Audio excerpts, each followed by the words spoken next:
But what I will do is, I will share with you my thoughts and realizations on this chapter, and we will chant some verses and get into it deeply. Is that okay? That's what we will do following all the remaining chapters. Because there are many devotees who have done extensive study of the Gita, and they have given us many tools, skills, techniques to remember the chapter flow.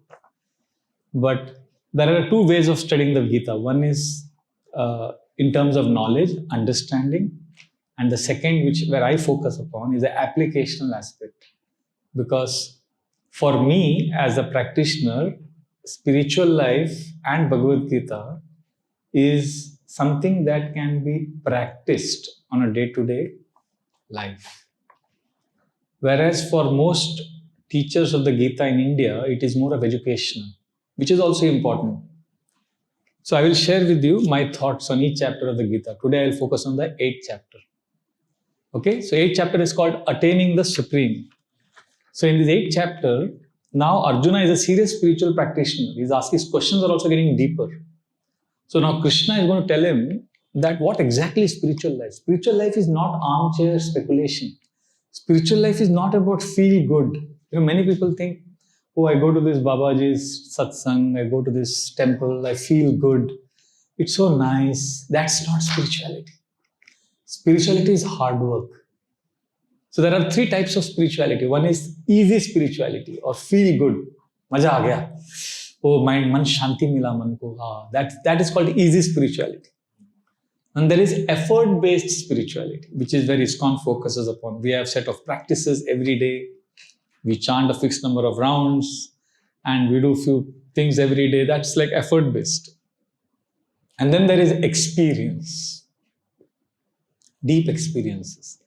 We can't jump from easy spirituality to deep experiences by bypassing the second step, which is endeavor, effort, discipline. And you'll see 8th chapter focuses on this, and 9th chapter will get into it more detail. But now 8th chapter Krishna emphasizes the importance of taking to spiritual life seriously. It's not time pass. First time Krishna tells Arjuna about life after death. That's why attaining the Supreme, the condition in which we are presently living in, this is a temporary situation. This is like a bridge. We are trying to make permanent houses in the bridge. Bridge is something you use to cross. Bridge is not somewhere you are comfortably staying. So human form of life, my dear friends, is a bridge. We understand, we grasp things, we make some practices as an integral part of our lives and get out of this world. That's spiritual life, and that's a message loud and clear in the 8th chapter. So you will see, if you have access to the verses, please see verse number 5. Can you repeat after me? And then one of you will have to read the translation loudly. All of you can read. See page number 3, text number 5. Please repeat after me. Antakale cha mameva smaran muktva kalevaram yaha prayati samadbhavam yati nastyatra samshayah.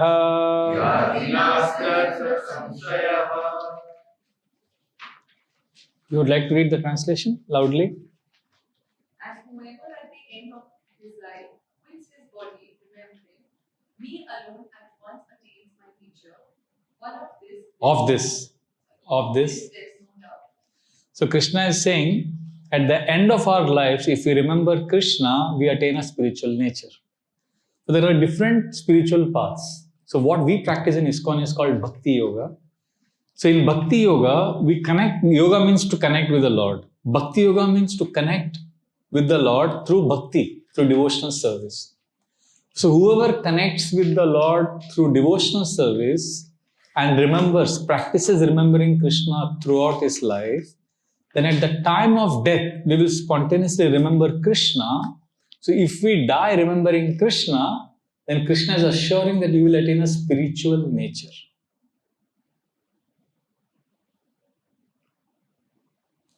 And you will say, okay, we'll attain a spiritual nature, and you're not sure. So Krishna immediately in the next verse, he says something very emphatically. Please repeat after me. Text number 6. Yam yam vapi smaran bhavam. Yam yam vapi smaran bhavam. Tajat ante kalevaram. Tajatante kalevaram. Tam tam evaiti kaunteya. Tam tam evaiti kaunteya. Sada tad bhava bhavita. Sada tat bhava bhavita. Whatever state of being one remembers when he quits his body, O son of Kunti, that state you will attain without faith. So the more we practice remembering Krishna now, Srila Prabhupada would say, life is a preparation, death is an examination. So what we practice now, preparing, remembering, and then what will happen, at the time of death, we'll spontaneously remember Krishna. And then the next life would be spiritual. We'll not have to go through the repeated cycle of birth and death. I remember first time I went to London in 2005. So we went on a Harinam Sankirtan, like you have your Kirtan Mumbai events. So in London, they go on the streets on Saturday evening. It's a very famous Kirtan where all kinds of crazy people join in the Kirtan. There was this lady who was more like a man in her demeanor. And she was leading the Kirtan and she was playing the Zambe. I was like, wow. And her husband was behind, standing, pyar se. So I was like, wow, it's a strange combination, but unique lag raha hai. And then I asked someone, who is she? And he said, you don't know her? I said, no. Then he introduced me to her. No, she is a legendary Kirtaniya there. And her story is very fascinating. She is Ratnavali Devi. So when she was a young girl, when she was 15 years old, so one crazy man in the park in London attacked her with an iron club or something. And she almost died. Some crazy man attacked her. And as she was dying, she got the realization that I'm not this body anyways. She got this spontaneously for a moment. Even if I die, it's okay. I'm not this body anyways. I'm beyond this body. And then she fell unconscious. And when she came back to her senses, she felt different.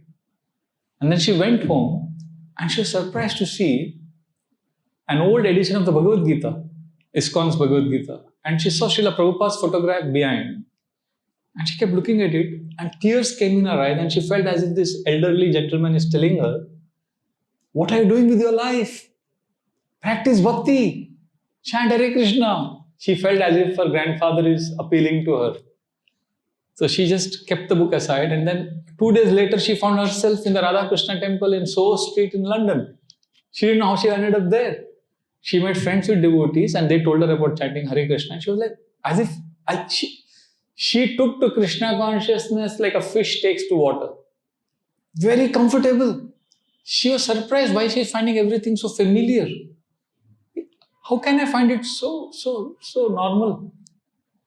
And she started practicing. And then eventually she met her to-be husband and they got married. Everything was normal. And one day, I think Krishna Kshetra Maharaj, one of the sannyasis, was there. And this lady was born in the year 1975, I think. And that, when she was talking to the sannyasi said, so she said, there is a Rath Yatra that happens there at Trafalgar Square in London. Since 1971, they're having it there. So she spontaneously told the sannyasi that I was there for this Rath Yatra when it started in 1973. So that sannyasi also very nonchalantly said, yeah, I was also there. And after she said that, she realized, why did I say that? I was not there. I was born in 1975. How could I be there in 1973? And then she was wondering, why did I say that? Mere muh se kaise nikla? She didn't make much of it. She ignored it. Then a few days later again, when she was in the Bhaktivedanta Manor, she came, which is another place, which is like outskirts of London. It's in a village called Lechmore, town of Watford. She came there, she saw, Arey, I've been here. She felt she's been there. But she didn't know what, where, when. She just ignored it. So like that, a few occasions, she saw one sannyasi. She felt she knows him. But how could she go and just talk to him? What will she talk to him? She didn't know. So she's just a young 20-year-old girl, all that while feeling that she has some connection she has got with ISKCON, with Krishna, with Prabhupada, but not sure of what it was. And then slowly, she began to get some visions of a house, and practically every night she would get this dream of a house with a spiral staircase. And then she would see a garden outside a window, and she would be like, as if that's her house. This vision was coming to her again and again, and she was wondering why. And whenever she would be in the car, she would see that she would spontaneously sit on the seat right behind the driver. And whenever there would be a brake applied or there would be kind of a jerk in the car, she would spontaneously hold on to her left abdomen and she would try to protect herself. So like that, she saw certain peculiar behavioral characteristics in her, and she was wondering why she has that. And then one day, there was a memorial service for Tribhuvan Nath Prabhu, one of the senior most devotees in the ISKCON community in London. And devotees were appreciating this sannyasi for this brahmachari for his devotional service. It was his memorial service. And she was there in that program as one of the participants. And she started crying. And everybody's looking at her, and she, as if she knows him for many, many years. Again, all this was mysterious for her. And then one day, she told her Guru Maharaj that, I'm getting all these visions, these dreams, this house in my dream and all of this. What is it? Is there some story behind it, or is it just some mental hallucination? So our Guru Maharaj, His Holiness Srila Bhakti Charu Swami Maharaj, very sweetly told her, maybe you were a brahmachari in your last life. You were a devotee in the temple. Maybe because of that you remember. He just smiled, laughed. He just very casually mentioned it and he went away. But that statement hit her. See, when a guru talks to you, the guru is generally inspired by Krishna to reveal to you what is actually important for you to hear. It was actually the Lord speaking to her through her guru. And that was the moment of epiphany. She realized that she was staying here. Things seemed to make sense. And then she said, let me find out if there was somebody in the temple who died a year before I was born. And then as she did research, she discovered that there was one young brahmachari, British brahmachari, called Raghav Das, who while driving in a car with his friends from London to Scotland, he met with a car accident and he died on the spot. So then she thought, maybe I was that brahmachari. Let me find out more. And as she did more research, she found out that this brahmachari was traveling in the car with two other devotees. And Mataji, he found out all that. She found out all, she did all that research. And then she met that devotee, who is now an old man. 30 years, 40 years have passed. So she met him and she said, do you remember this Raghav brahmachari? And then he said, yes, I remember. And there was a car accident and he died and he injured his left abdomen and he was sitting here, and now everything is falling in place. All the dots she's able to connect.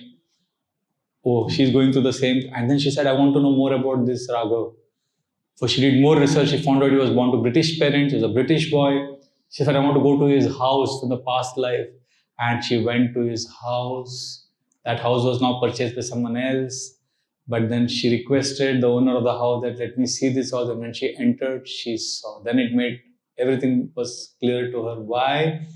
That when she entered Raghav's room, that was exactly the room that she would see in her dreams every night. That window, that garden. And then she said, I want to go to the ISKCON temple where Raghav became devotee in Scotland. And there, that was now a bar. That was earlier a bar, now it had become a temple. And where she went, she saw that spiral staircase. And that was the dream that she was getting every night. So now everything was making sense to her. And she saw that she had some intense marks here on her left side of the body, which was like a birthmark from the accident. And then she started wondering, but why Raghav is a brahmachari, saffron brahmachari. He passed away. There's all the details are documented. He died in this car crash. Then why is he born as me? Why am I like this? Why did I have to take birth again? So she again met those devotees who were in the car accident. And she asked them, was Raghav involved in something? Why would he, if he has to take birth, why would he take birth again? Because what happened? Now this lady, her name is Ratnavali. When she met these devotees, she doesn't know that these are the devotees who were in the car with Raghav. When she saw them first time, she looked at them and started crying.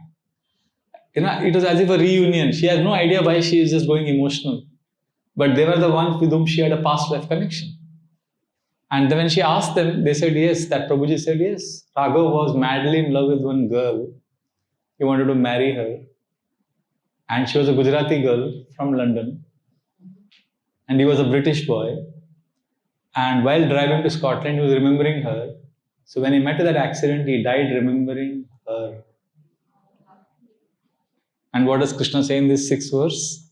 Verse number 6 translation. Whatever state of being one remembers when he quits his body, O son of Kunti, that state he will attain without fail. So he was remembering her. She was born as a woman because he was remembering her. He wanted to marry her, he couldn't marry her. So Ratnavali is Raghav reborn, and she didn't want to believe this story. So she wanted to find out who that Mataji was. And that lady is an old devotee now. And when she went to her house, pura bahut research kiya. She went to her house, she was shocked. That lady and Ratnavali have similar features, facial features. She was like, am I seeing myself in the mirror 30 years from now? And Raghav was an excellent Zambe player and a Kirtani.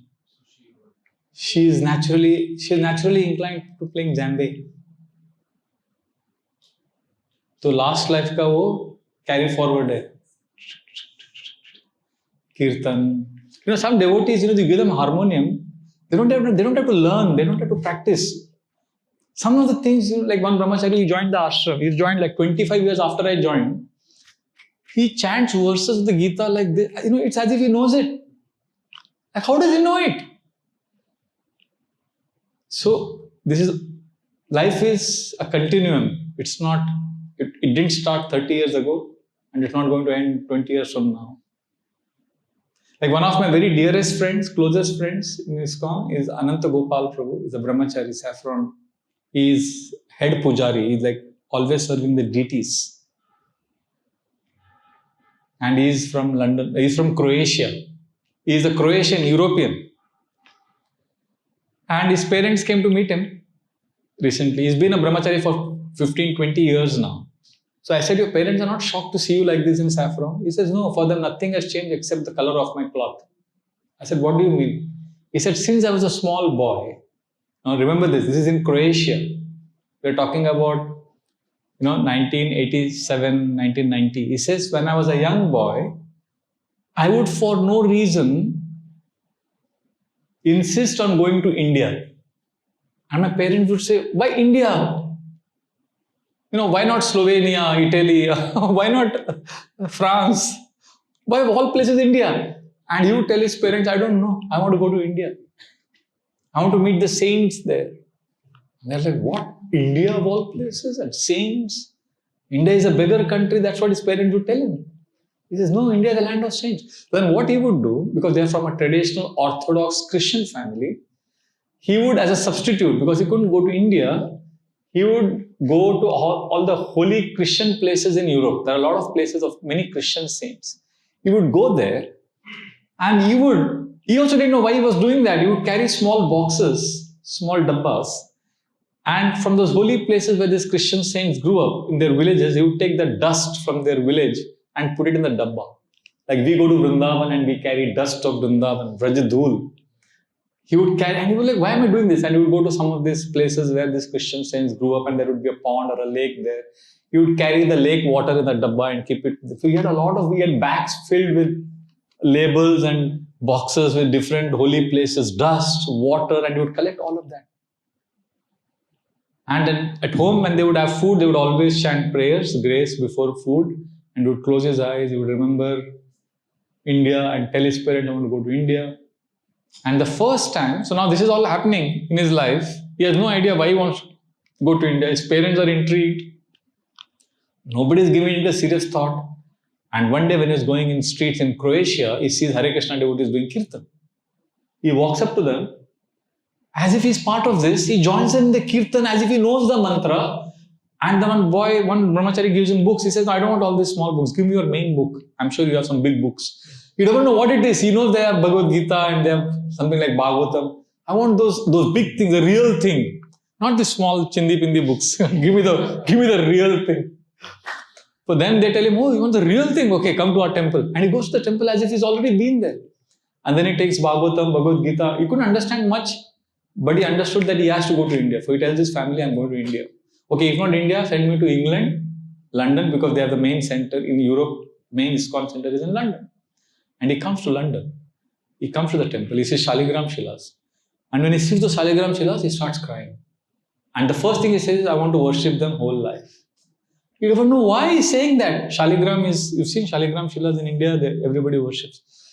And then he goes to the deity room and he sees the pujari chanting Purusha Sukta prayers. Purusha Sukta prayers are from the Rig Veda. And the verses begin like, Om Purusha Evedam Sarvam Yad Bhutam Yacha Bhavyam Utam Britatva Sheshana Adannena Tirohati. So like that, there are series of mantras. Saptasasan Paridhaya Trisaptasamidakrita Tena Devaya Degyam Tanvana Badnan Purusham Pashum. Like that, there are a lot of mantras and they are chanted in high meter.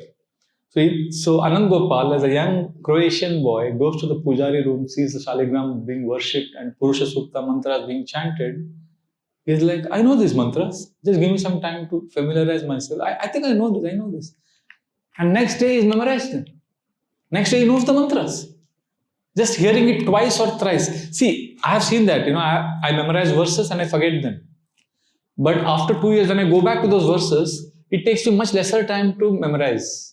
Because I have a history. So if the first time I memorized, it took me 250 times I had to chant one verse to memorize it. 250 times till it became smooth. After 2 years, when I have forgotten it and I started memorizing it again, it just takes me chanting of 30 or 40 times. The whole thing comes back. So for Anand Gopal, he hears this Purusha Sukta mantras, the second day he memorizes it. And he's like, yeah, I know this. And then he joins the temple and he starts worshipping the deities. And now his parents come to temple. His mother and parents are like, yeah, he was always like this. Nothing has changed. It's just that his color of cloth. And he's one of the most gentle, sweet devotees. Now my question is, where is this all coming from?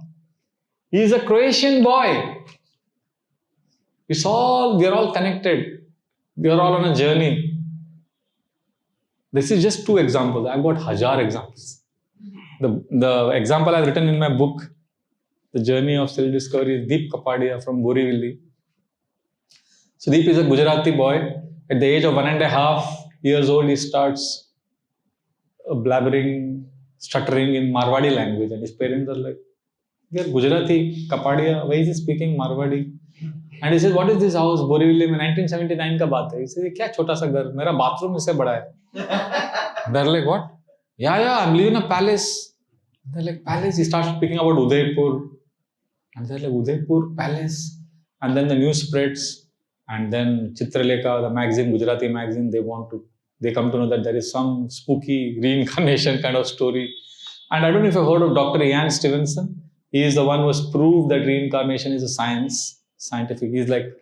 He's confirmed it through scientific methodology.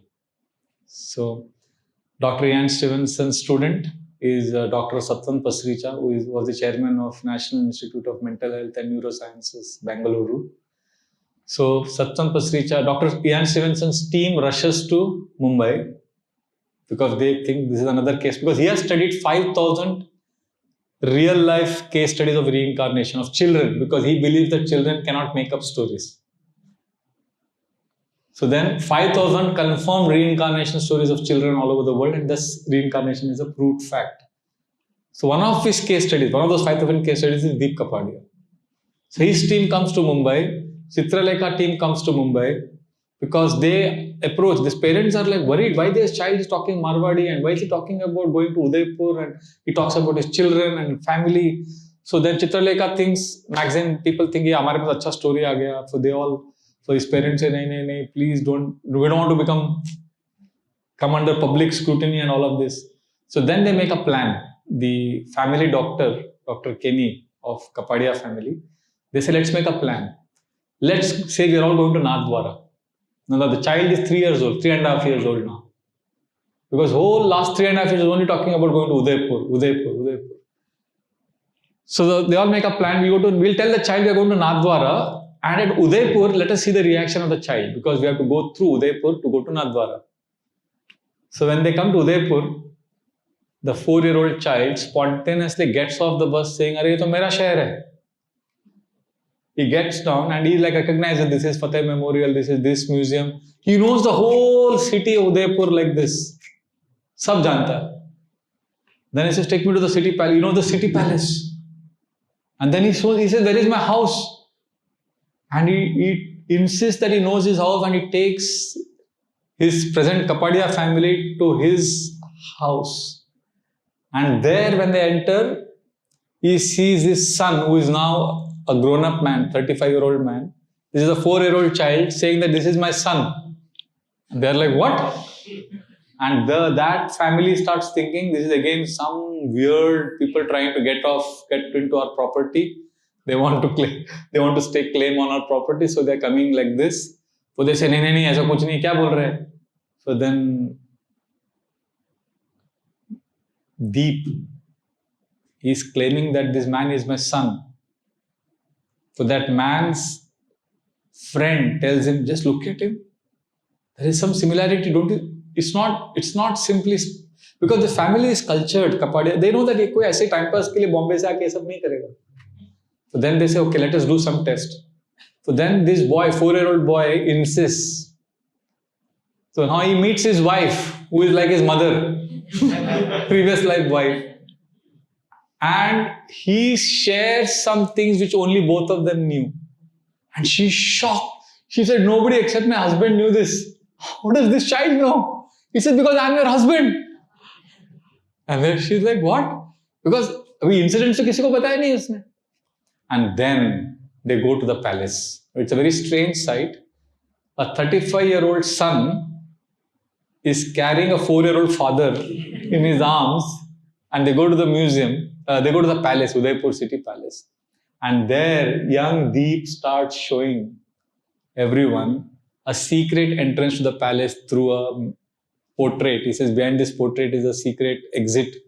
And he shows one lamp, one kerosene fueled fan, how that fan runs. He starts showing all secret entrances. He shows one special sword which is kept hidden of Maharana Pratap. And he's like, everybody, how does he know all of this? He says, because I was the chief security officer in this palace. And he was the 42nd in the line of Maharana Pratap, the whole family. And he says how he was poisoned to death by some envious other security guards members in the palace, because they were envious that he's becoming very close to the king of Udaipur, and how they plotted to kill him. And everything is unraveled. All the things are confirmed. And I personally spoke to Deep Kapadia because I had to write his story for my book. You can still chat with him on Facebook. He's available. But he was telling me that slowly, his memory started going away. Now he is what, 40, 42. Slowly, he says, past life ka sab jaane laga. Because, see, we can't live with two memories. We'll be broken, split personality. We'll go crazy. So Krishna, the material nature is very merciful. It removes those memories so that we can focus on this life. And the best part was why his story became famous is because Gaur Gopal Prabhu, one of our main preachers, he was doing a journey of self-discovery course, and he spoke on reincarnation. So this boy who had come to the temple for the first time, Deep Kapadia, he raised his hand and he said, "I am a reincarnation case." So everybody looked at him, and he also realized that I created a sensation. I've now grabbed attention of everyone, and people may be thinking, "Oh, this is somebody just trying to grab attention." And nobody wants to be seen like that. So he felt very embarrassed. He kept quiet. And then everybody also ignored. But he wanted to prove his point. So next day he came to the temple with a big file. Because it was a 6-day course. So this was the third day. The fourth day he came with a big file which had all the newspaper cuttings of Ian Stevenson, all the old stories. And then he showed it to the whole class. It was confirmed that ye jhoot nahi bol raha hai. This is a real reincarnation. So why I'm saying all these stories is this is Yammam Vapi, this is verse number 6. So you'll say, okay, so that means there is more to life than what I'm going through now. If some of you are wondering, why you have a natural inclination to learn something, when I was growing up, I grew up in a small Indian town in Udupi, and my grandfather was a temple priest. We used to only speak, Sanskrit verses, we used to chant and all that. But even as a 7 or 8-year-old boy, I would be fond of reading English books, comics. And I could read fluently 2-3 pages of English books of 7th standard, 8th standard. Everybody would wonder, मेरे को भी समझ में नहीं आया क्यों? And my father wanted to teach us, we would learn different maths, science. But I was always good in English. And in English, you don't get more than 70, 80. I used to get 100 out of 100 in English. Full marks मिलता था मेरे को. And I was not from an English medium school. I studied in a simple government school. I was always good. Considering within my limitations, I could, if somebody would tell me a phrase, is running with the hare and hunting with the hounds, I intuitively knew the meaning of that idiom. Idioms. I was like, how do I know this? So then my father would get books, Charles Dickens, Jane Austen, all the Mark Twain in school, and I would gobble them up. Agatha Christie, everything. Arthur Conan Doyle. Now when I go to London, I tell them about some authors, even those people don't know. I tell them, do you know P.G. Wodehouse, Jeeves, Butler? They don't know at all. And I'm like, and when I went first time to England, मेरे को लेके गए Thames को उधर. Just like you go to Vrindavan and you start crying. कैसे मालूम? How do I know? So I'm just telling you, all of us have some peculiar things, Somebody has Kirtan ke prati attraction. We have no idea where is it coming from, but some connection somewhere is there. So now what do we do? So the whole point is, why are we discussing all this? Is this some kind of entertainment, spooky thing? No, the whole idea is Krishna is giving us a clear plan of action. Why Krishna is telling Arjuna that there is a past life and we go through all of this? Because this is what we are supposed to do. What you're supposed to do? The next verse says that. Verse number 7. Please repeat. Tasmat sarveshu kaleshu Mamanusmara yudhya cha Mayar pita mano buddhir Mame vaishyasa samshaya. Therefore, Arjun, you should always think of me in the form of Krishna and at the same time carry out your prescribed duty of fighting. With your activities dedicated to me and your mind and intelligence fixed on me, you will attain me without doubt. This is one of the most important verses in the Gita. What is Krishna saying? Tasma sarveshu kaleshu, at all times. Mamanusmara, remember me. And yudhya, fight also. So what it means in your life is fight. It means you are doing your job, your business, your career. That's like fighting. And what is he saying? Mamanusmara, remember me. So I remember when I was working, I had my boss. He, on his table, he had kept his pet dog. He had a Doberman. Uska laminated photo rakhta tha. You look at that photo, remember his pet, get into some, sweet remembrance, and then continue working. I got inspiration from that. I started keeping Radha Gopinath's photo, my deity's photo on my table. So the whole mood is what Krishna is teaching. Do your work, pause, remember the Lord, offer your activities to the Lord, continue working. Struggle and remember Krishna. Struggle and remember Krishna. If we keep doing this, then a time will come when we are supposed to die, when we are leaving the body, it will be natural to stop struggling and remembering the Lord. And then this cycle of repeated birth and death stops. And we can go back home, back to Krishna's abode. This is how seamlessly it happens.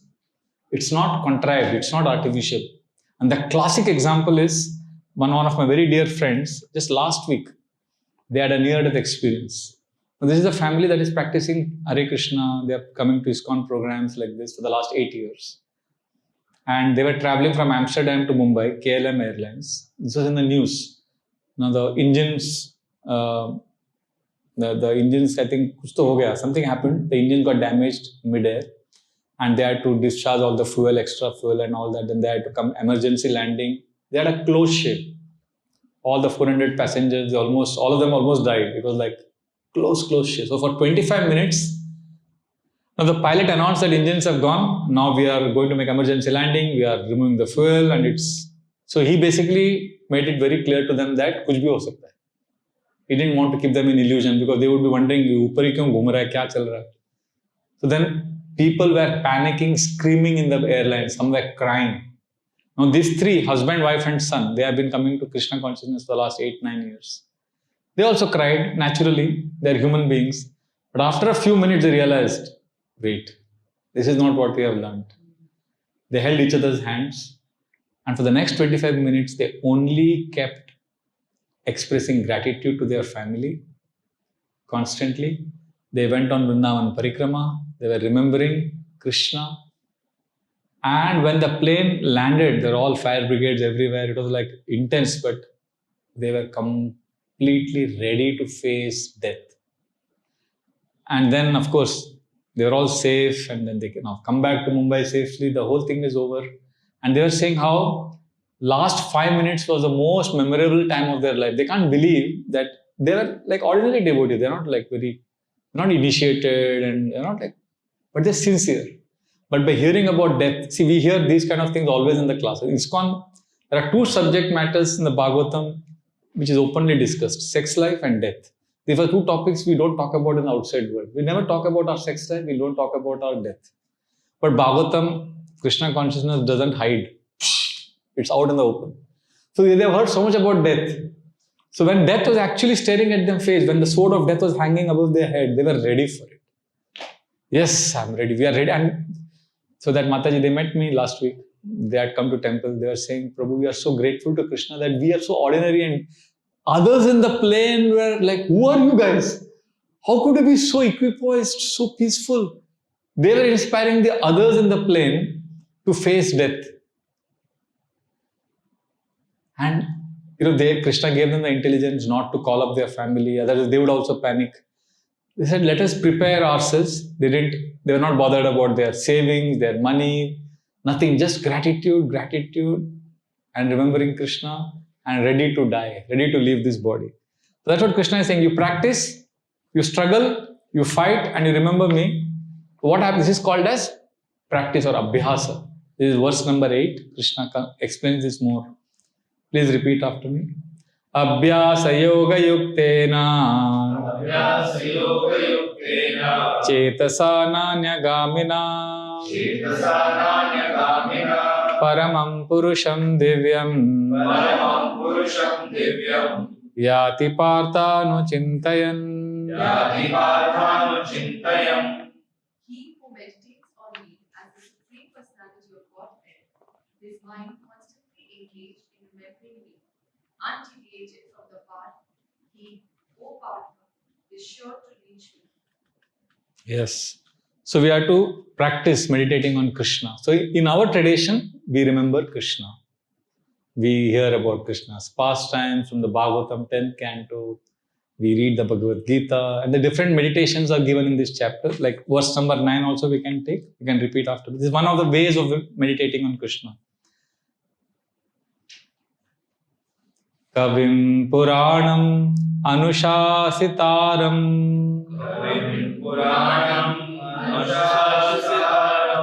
Anoraniyam Samanusmaredya Smanutsmaretya. Sarvasya Dhataramachintya Rupam Sarvasya Dhataramachintya Rupam. Aditya Varnam Tamasa Parasta. Aditya Varnam Tamasa Parasta. One should meditate upon this free person as the one who knows everything, as he who is the oldest, who is the controller, who is smaller than the smallest, who is the maintainer of everything, who is beyond all material conception, who is unconceivable, and who is always a person. He is luminous like the sun, and he is transcendental beyond this material nature. Yes, this is the way we start meditating on Krishna. And basically, the whole message of Gita is don't make a permanent house here. All this is necessary. Do your duties and get out of this world. And one of the most famous verses of the Gita is 8.15. We'll end with this two verses. Please chant this. Text 1.5.15. Mam upetya punarjanma Mahapetya Punarjanma.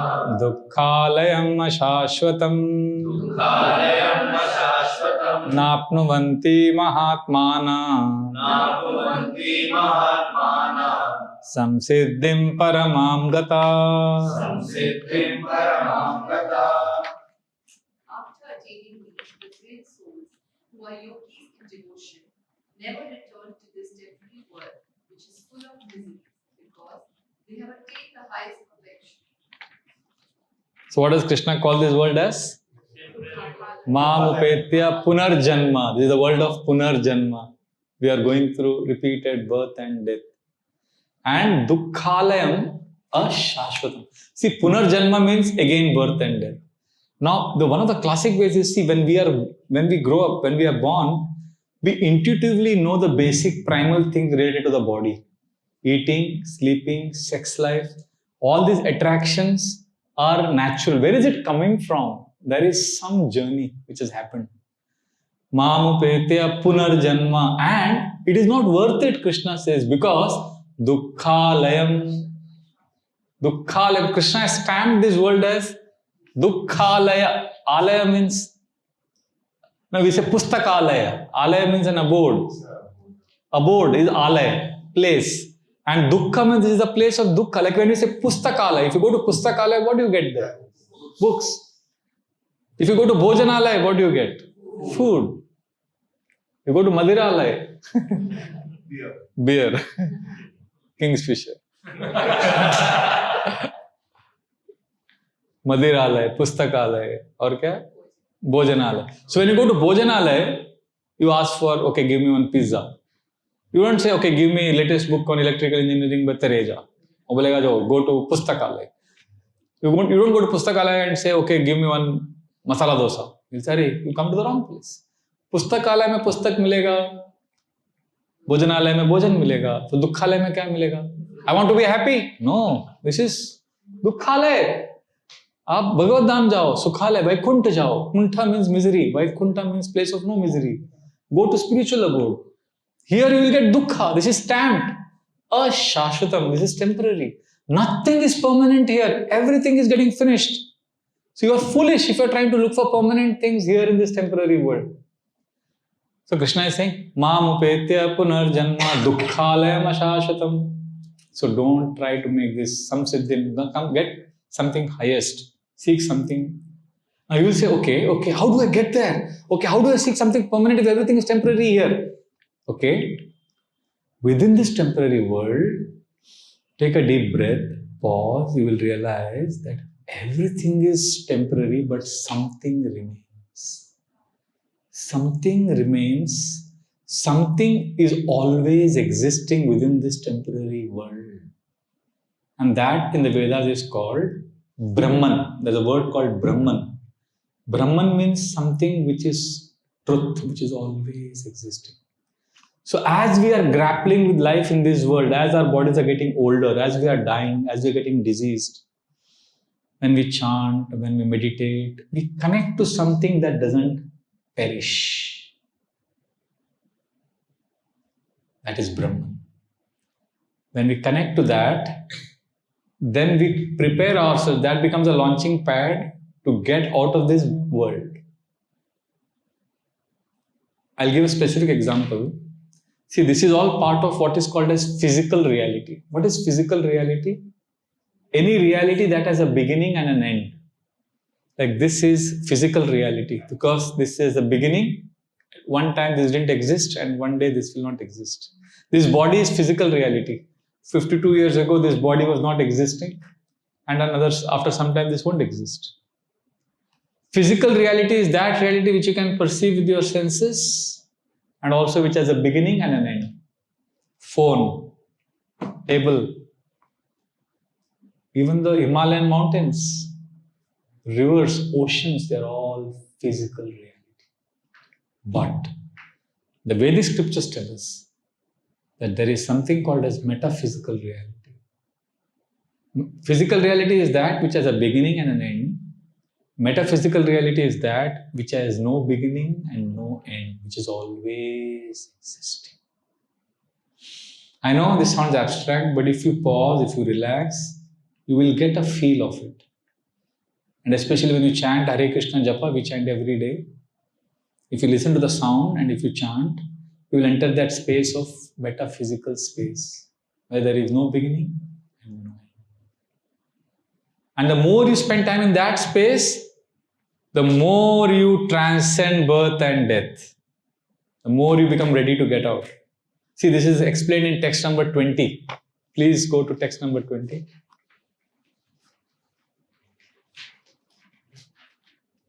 Can you please repeat? This is the last verse we will take for today. Parastasmatu bhavonyo Vyakto vyaktat sanatanaha Yah sa sarveshu bhuteshu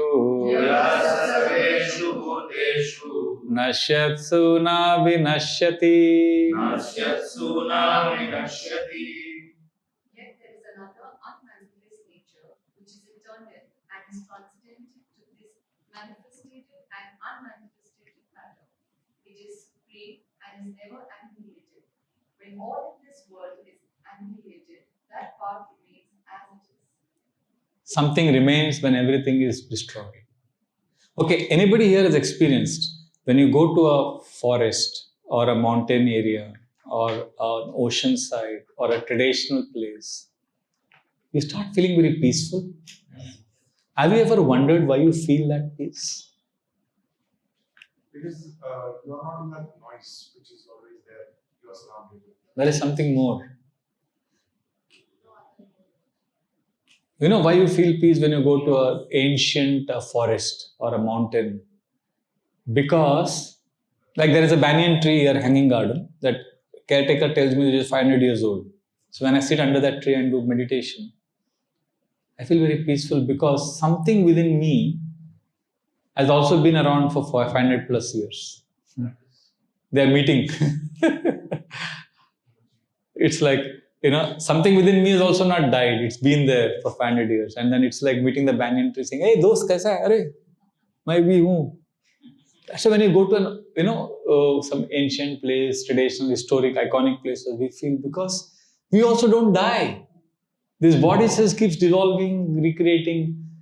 That's why we feel peaceful when we go to this ancient places. That's why we are encouraged in the scriptures. Connect that which doesn't die. My father was in railways. So at CST, in his office cabin, he had two huge photographs. 1883 and 1983 of the same place, that Sterling Theatre ke udhar ka jo lane hai. Same place, one black and white 1883, one 1983 photograph. And I would go to my dad's office and I would keep looking at both the photographs and be like, ye log abhi kahan hai? Wahi sab kuch wahi hai.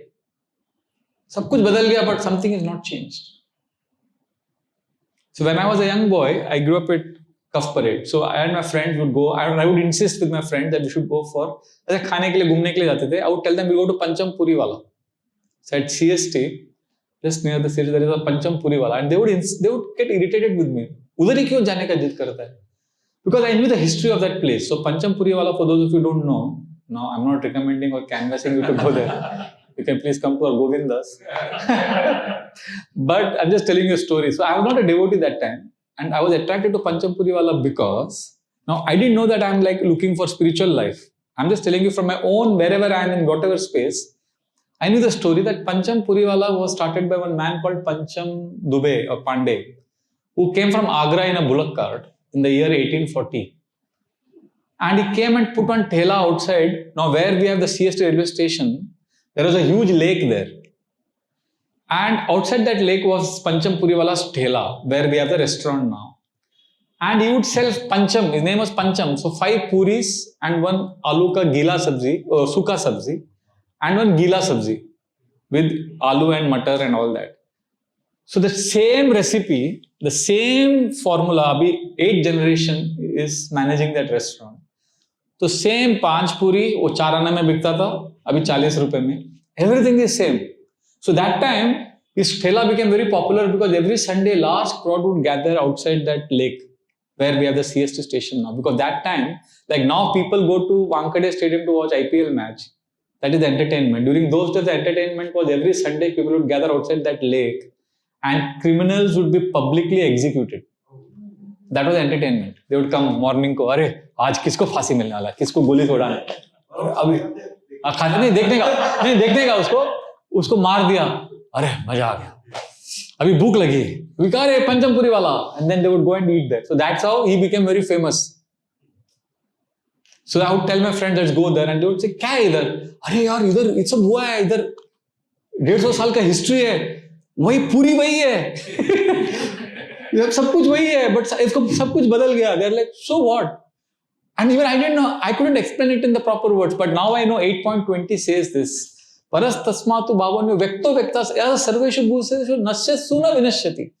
Everything is destroyed, but something is not destroyed. I didn't add those words then. So I was like, सब कुछ बदल रहा है, कुछ तो नहीं बदल रहा है.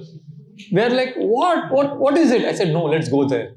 So basically, we are looking for something permanent. We are looking for something that doesn't change. That is called Brahman. And the more we connect to something that doesn't change, why we chant Hare Krishna? Because Hare Krishna has always been there. Why we connect with Krishna? Because Krishna has always been there. So when we connect to Krishna, the holy name, then we enter that space. And then when we are about to die, like this family is in the plane coming from Amsterdam, they are like ready to die because they know that they are not this body.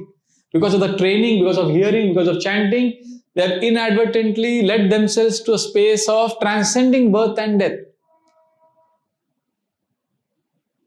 See, before joining the temple, I was going with my friend. I'll end with this story. Then we can have some question answers. So I joined the temple in 98. So before joining, my friends told me, "Arey, tu sadhu ban raha hai, bahut bada tragedy hai. You should at least once come with us to enjoy." So they wanted me to go to, there's a very famous, where I grew up in Kolaba area. There are 2 bars. One called Gokul Bar and Restaurant. And right in front of it, there is Vrindavan Bar and Restaurant. And I would tell them, I'm going to Vrindavan, Gokul Mahavan. They would say, हमारे पास गोकुल आ जा, Vrindavan. I said, नहीं, उधर बार में नहीं आऊँ. बहुत झगड़ा हो गया. So then I finally said, ठीक है, you have to do something simple with us. I said, no, I cannot do it. But you are becoming a sadhu, you are leaving us forever. So then we had a very tearful farewell, and just to please them, I said, okay, one thing they said, you have to come with us, you have to come with us for a movie. चलो ठीक है, movie. So they took me to this movie at Bombay Central, Maratha Mandir में एक movie था, दिल वाले दुल्हनिया ले जा. चलो जाते. So I went for that movie. I came, and next day I joined the temple. So after a few days of joining, we were going for a program with Gauranga Prabhu in the taxi. So that taxi was going near Sat Rasta. I looked at that poster and I remembered the last week क्या हुआ था मेरे साथ. The Gauranga Prabhu saw me. Said, क्या smile कर रहा है? I said, प्रभु जी वो देखो poster. Gauranga Prabhu saw, क्या है movie? प्रभु वो last movie देख के मैंने join किया. अच्छा, कैसा है movie? ठीक है. So then we spoke for a few minutes and then we went. After 1 month or 2 months, again we had to go for a program somewhere near RBI colony, and we were going through that. I saw that poster. अरे, अभी भी है movie. Again, a smile slipped off my face. A year later, I was going somewhere. I saw that poster. 2 years later, I saw. 3 years later, I saw. Everything is changing nearby. सब कुछ बदल रहा है, उल्टा पुल्टा लोग पैदा हो रहे हैं, मर रहे हैं, terrorist attack हो गया, ये सब हो गया. वो चल रहा है movie. And even now that poster is there. I'm like, I asked someone, taxi वाला, ये movie theater बंद पड़ गया क्या? ऐसी पड़ा है क्या? बोले नहीं, चल रहा है movie अभी भी. So everything is changing, but one thing is not changing. So in this context, the soul, Atman or Brahman is like that movie.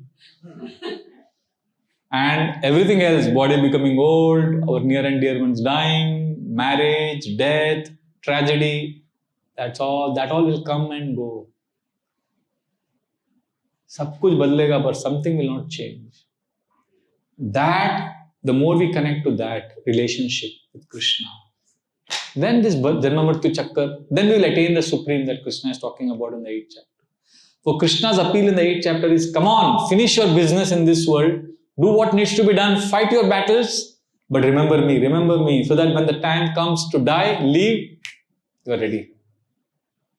Our Honorable Prime Minister, when he won his second term, this is 2019, when he won the election. So one of our brahmachari, one of my friends, he knows him or something.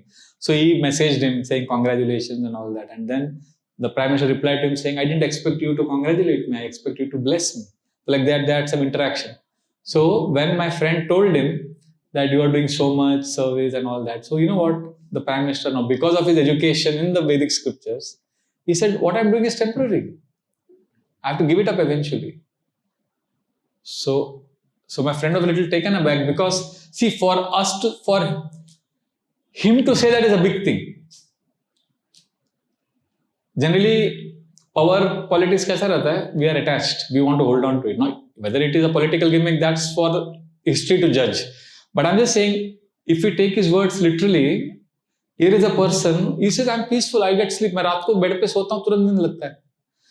He says, मैं 5 घंटा जैसे सोता हूँ नींद लगता है, and I wake up fresh. If what he's saying is true, that means it's fixed on the Atman platform, because if somebody sends one negative message to us, we get so disturbed.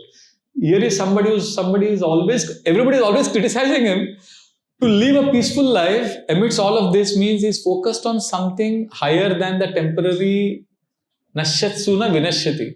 Only such a person can be peaceful, not take a holiday, and well, it's like a walk in the park for him. मतलब रोज का business, ये bomb लगाओ, उसको उड़ा दो, ये खत्म करो, ये politics करो, ये सब करो. मतलब it's like crazy. How can you live and not go crazy? हमको इधर कुछ भी anxiety नहीं है, blood pressure बढ़ता है थोड़ा बहुत सुन के. You have so many health issues because of inability to process the difficult emotions. So this is a classic case of being able to live in this world like a boat. Boat is in the water, but the water is not inside the boat. It's like Karma Yogi also. Karma Yogi, yes. Live in the world, but not allow the world to come inside you. So that's what Krishna is saying. That in the earlier verse he said, Tasma sarveshu yogeshu ma manusmara yuddhacha. Every time you remember me also and fight also. But the more we remember the Lord, the more we get the ability to navigate through the ups and downs of this world without getting affected, because we know I'm not this body. It's all temporary. Everything is going to go. So detached rehta hai aadmi. And detached people are actually stronger because you have nothing to lose. So that's the art of spiritual life. Art of Bhakti Yoga is to remember Krishna and do our duties. So that when all the duties face a backlash, problems, when we go through pain and suffering, we are ready. Hare Krishna, Krishna Krishna, Hare Hare, Hare Ram, Ram Ram, Hare. Thank you very much. Hare Krishna. We can have some discussions for the next 10 minutes and then I'll have to. When you say over the duty, so is it like, you know that this is something that people die suddenly? Is it that it's like, I don't understand. It's like, how do you get to know given how much of Krishna says in the Gita, Gehana Karmano Gati. This is very complicated to know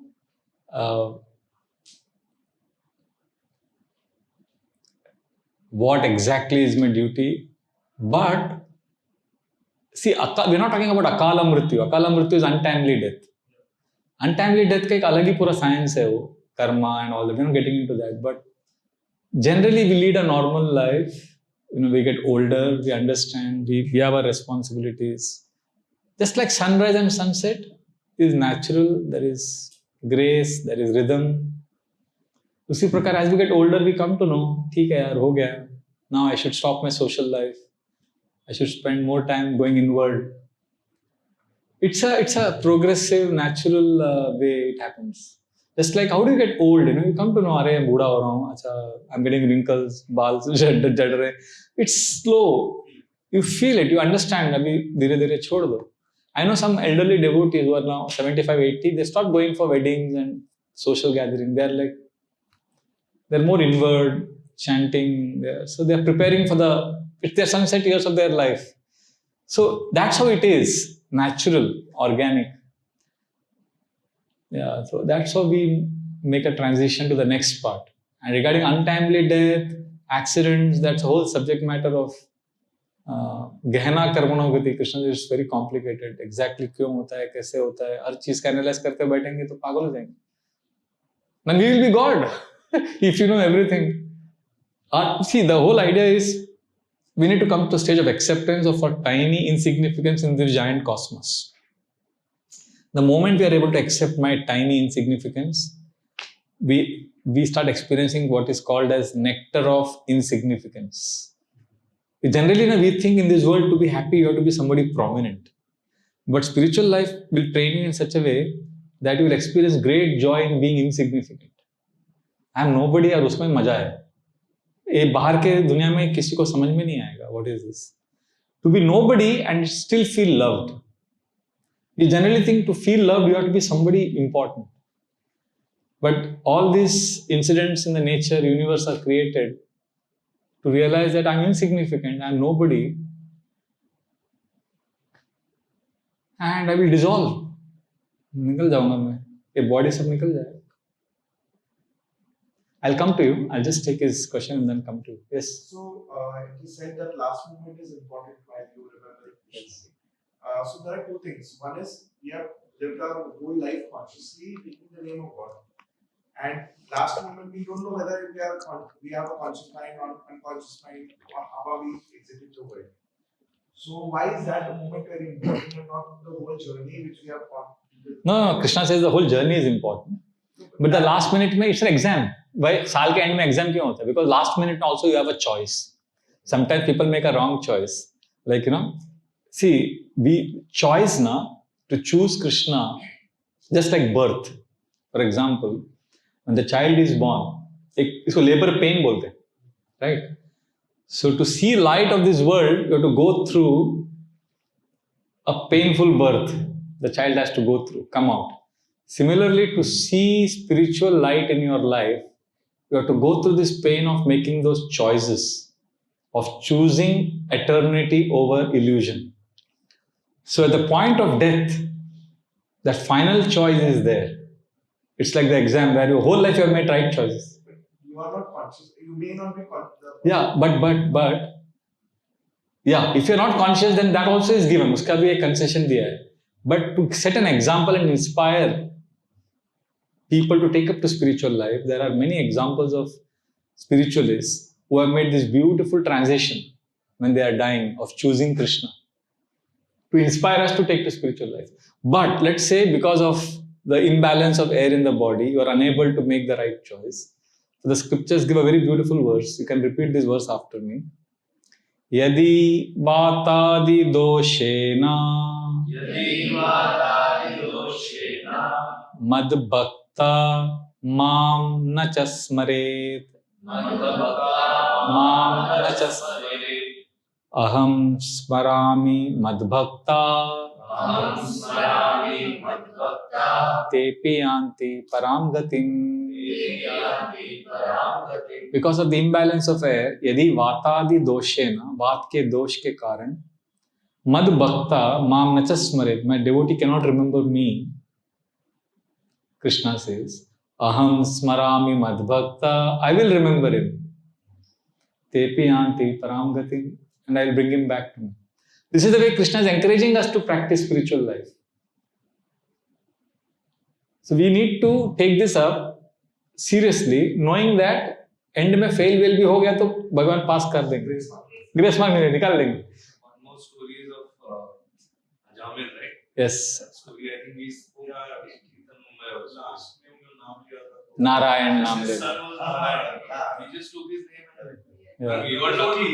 I don't know, we'll get lucky or not. But we have to practice whole life so that sometimes people say, ठीक है मरते समय भगवान का नाम ले लेंगे अभी टाइम पास करेंगे ऐसा नहीं होता है मरते समय वही याद आएगा जो आपने life long like for example whole life like like one lady was going to her house as soon as she entered the house she saw her house is on fire first thing that came out of her mouth was अरे मेरा बेटा अंदर है what you are attached to that is what you will remember at the time of death अरे मेरा laptop है मेरा smartphone आजकल लोगों का आत्मा इसमें बसा हुआ है it's not in the body मेरा हाथ so whatever we are thinking so that's why Krishna is to encourage us to practice spiritual life he keeps saying exam hoga death mein exam hoga so otherwise then we'll become complacent so to make us serious but if we sincerely tried whole life at death don't have to worry in fact there is a concession given in Bhakti Rasamrita Sindhu that while dying even if you don't say Krishna even if you say if you he says even that exclamation in fear is within the purview of pure devotional service because that in that state you are helpless just to protect your body you are screaming but that scream will also be included in your remembrance of God because it's a natural urge of the body to be protected so but that doesn't mean we take it as a license okay and last question this whole thing of coming out of the birth and death cycle so isn't it a desire in itself? Yes, but that's the desire that's supposed to be healthy. Otherwise, we'll continue to have birth and death. So desire is spiritualized when we want to get out of the cycle of birth and death. So that's a healthy desire. Other desires are entangling. This desire is disentangling. You take your brother's name Kirtan also, you'll be Yes. So next one is maybe tapping into what you said before, the art of insignificance that gives you that happiness that you still feel loved, but you can also be insignificant. But we are not that great as we've not achieved that greatness or that enlightenment. We try. Like, I would chant or I would come to Mumbai, Kirtan, I would go to temples on weekends. But life is chaotic. So how do you every day in practicality remind yourself that at the end of the day you have to be detached. This emotion is irrelevant. Your boss, what he said is irrelevant. What's happening is not important. It's temporary. How do you practice that? See, we have a practice every day. What we do is we chant all of us. You don't have to do the whole thing like the way we do it. But we have a whole morning program which starts at 5 and ends at 9. So 4 hours of practice where we connect with something which is not temporary. So you may not be able to spend 4 hours every day if you can spend half an hour. So when you are in that half an hour space every day, 2 hours for example, where you are connecting to something which is not temporary, which is eternal, the more time you spend in that space, the more confidence you get of a space which is beyond temporariness. So there is no shortcut. You have to spend more, just like the more time you spend in that space, the more you'll be able to transcend. Like I've seen some devotees, they chant Hare Krishna, but they're also checking WhatsApp messages while chanting. So they are in the world, but so they're not actually connecting with the Lord. So there has to be some exclusive time where you are in a space which is beyond this world. So when you spend that time, that's how you are able to transcend. I'll give one example. Tell me if this makes sense to you. So, I have to give you a context. Please listen to this carefully. Last year, I think there was election results. Okay, now I'll tell you some story. Because of some urgent family issue, I had to rush to my hometown. So this was the day I'm traveling, the election results are being announced. Now I'm going to my hometown. Now I want to again go back in time. 1984, when I was in 6th standard, I was an 11-year-old boy. Indira Gandhi was assassinated and her son Rajiv Gandhi became the Prime Minister. And I didn't know politics then, but I was a young 11-year-old impressionable boy. And my sister was getting married, my oldest cousin, and it was family festivities. And in that hometown, where I come from, a temple town called Udupi, where there's an ancient Krishna temple. And we all had gathered there, and next day is the marriage. And evening, my uncles, my dad, everybody is in the big ancestral house. Arey, in the Rajiv Gandhi ka itna election result, and I'm like listening to them.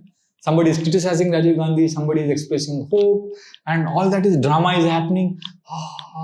And then in the same breath, they're talking about the next day's marriage. Arey, wo ho gaya kya? Ye arrangement ho gaya kya? Arey, they're all like, and I'm a young boy looking at everything. And at some point of time, I fell asleep.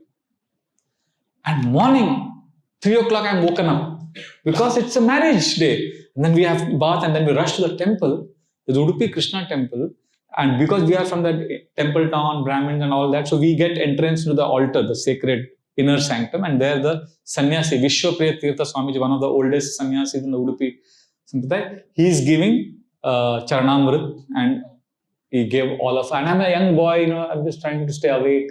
And he puts some rice grains on our head, we offer him dandavar, and he does arti of the deities, they do abhishek of the deities, and then we are like, abhi shadi hai, aaj blessings chahiye, and all that happens, ho gaya, then we go. And then I went, ho gaya, and sab bhul gaye hum log, all memory deleted. Now, 40 years later, 2024, election results are out, and some family emergency has happened.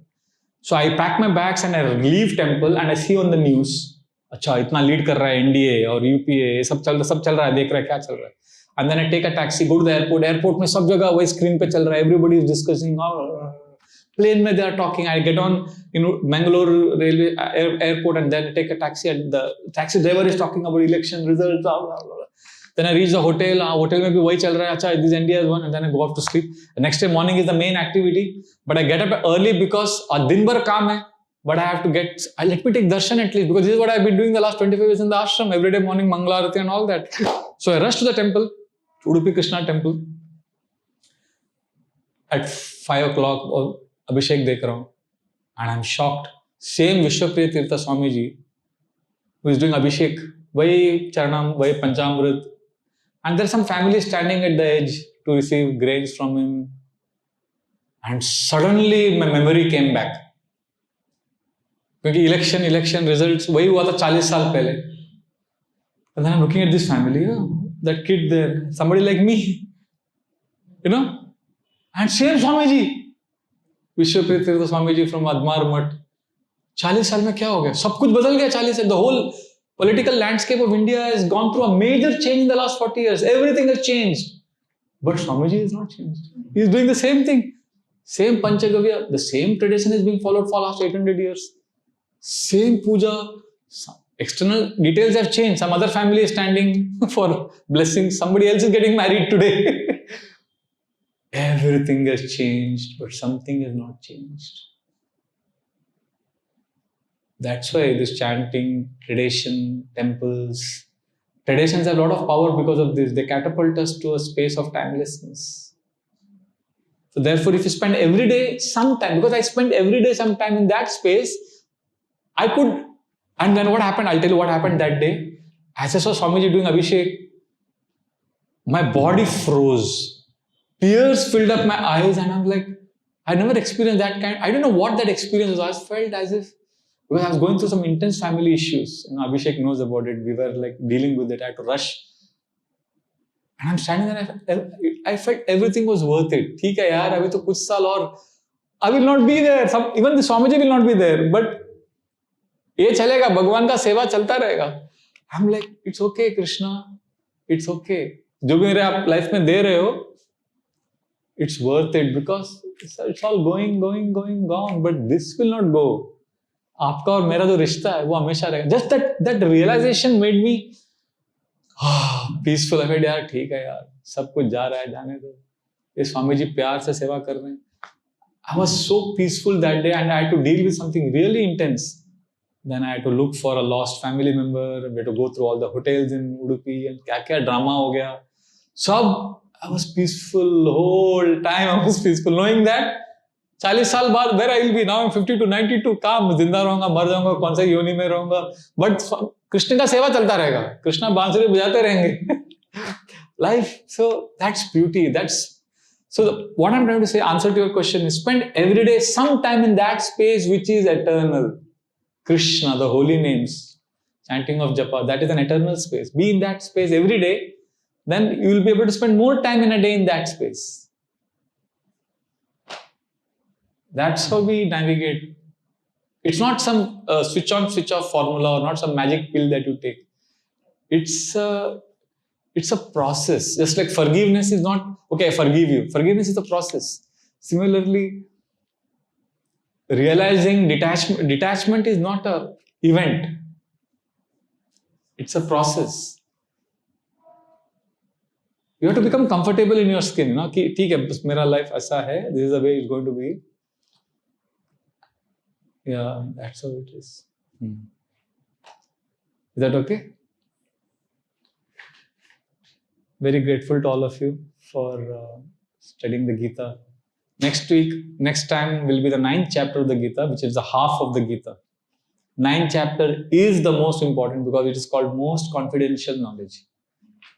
Just like a diamond is protected from all sides, Bhagavad Gita's most important knowledge, 18 chapters in the Gita, the 9th chapter is the most confidential knowledge.